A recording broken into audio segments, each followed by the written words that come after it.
Évangile de Jésus-Christ selon saint Luc. En ce temps-là, Jésus parlait à ses disciples de sa venue.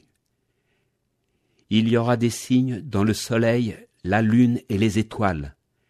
Sur terre, les nations seront affolées et désemparées par le fracas de la mer et des flots.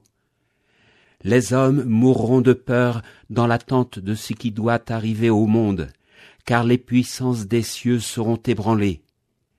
Alors, on verra le Fils de l'homme venir dans une nuée, avec puissance et grande gloire. Quand ces événements commenceront, redressez-vous et relevez la tête, car votre rédemption approche. Tenez-vous sur vos gardes, de crainte que votre cœur ne s'alourdisse dans les beuveries, l'ivresse et les soucis de la vie, et que ce jour-là ne tombe sur vous à l'improviste comme un filet. Il s'abattra en effet sur tous les habitants de la terre entière. Restez éveillés et priez en tout temps. Ainsi vous aurez la force d'échapper à tout ce qui doit arriver et de vous tenir debout devant le Fils de l'homme. Chers auditeurs, bonjour. Dans l'évangile de ce jour, 3 thèmes vont retenir notre attention. D'abord, les signes annonciateurs de la fin des temps, la vision centrale du retour de Jésus en gloire et enfin l'attente du chrétien. Évidemment, ce dernier point nous introduit très magnifiquement à la période de l'Avent. Commençons par les signes des temps. S'agit-il de dérèglements climatiques ou de bouleversements cosmiques? Alors nous devons bien évidemment suivre l'explication de l'Église et bien tenir compte de ce lexique, ce vocabulaire particulier qu'est le langage apocalyptique. Il était familier à l'auditoire de Jésus, par les prophètes, en particulier Daniel, par les autres discours eschatologiques de Jésus, et puis plus tard par l'Apocalypse. Donc c'est un langage un peu codé auquel il faut prêter attention. Je passe au deuxième point qui est la vision centrale, celle finalement qui est la plus importante dans cet évangile. Quand on fait de la voltige aérienne, il faut un point fixe où le regard puisse s'attacher au milieu des secousses.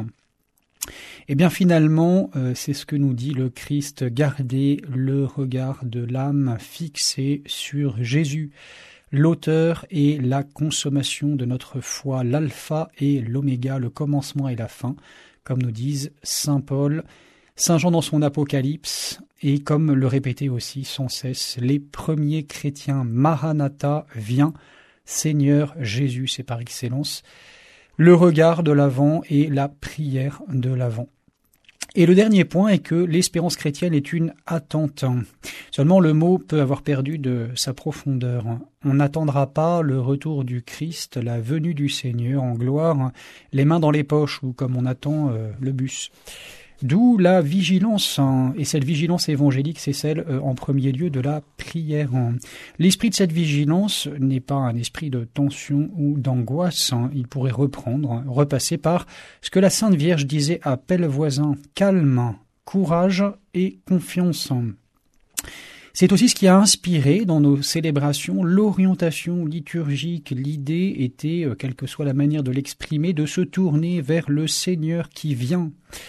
Concluons donc avec ces 3 thèmes, signes des temps et attention paisible pour les discerner, pour les décrypter, y retrouver l'accomplissement de la volonté du Seigneur, vision centrale, regard central sur le Christ. Et puis enfin, espérance chrétienne, attente, vigilance spirituelle de la prière.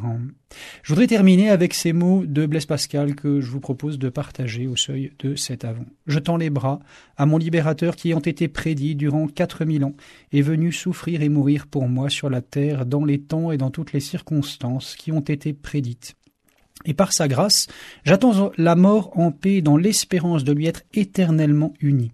Je vis cependant avec joie, soit dans les biens qu'il lui plaît de me donner, soit dans les maux qu'il m'envoie pour mon bien et qu'il m'a appris à souffrir par son exemple. Bon et saint Avent. L'évangile du jour était commenté par le père Alexis Garnier, prêtre de la Fraternité Saint-Pierre et coopérateur à la paroisse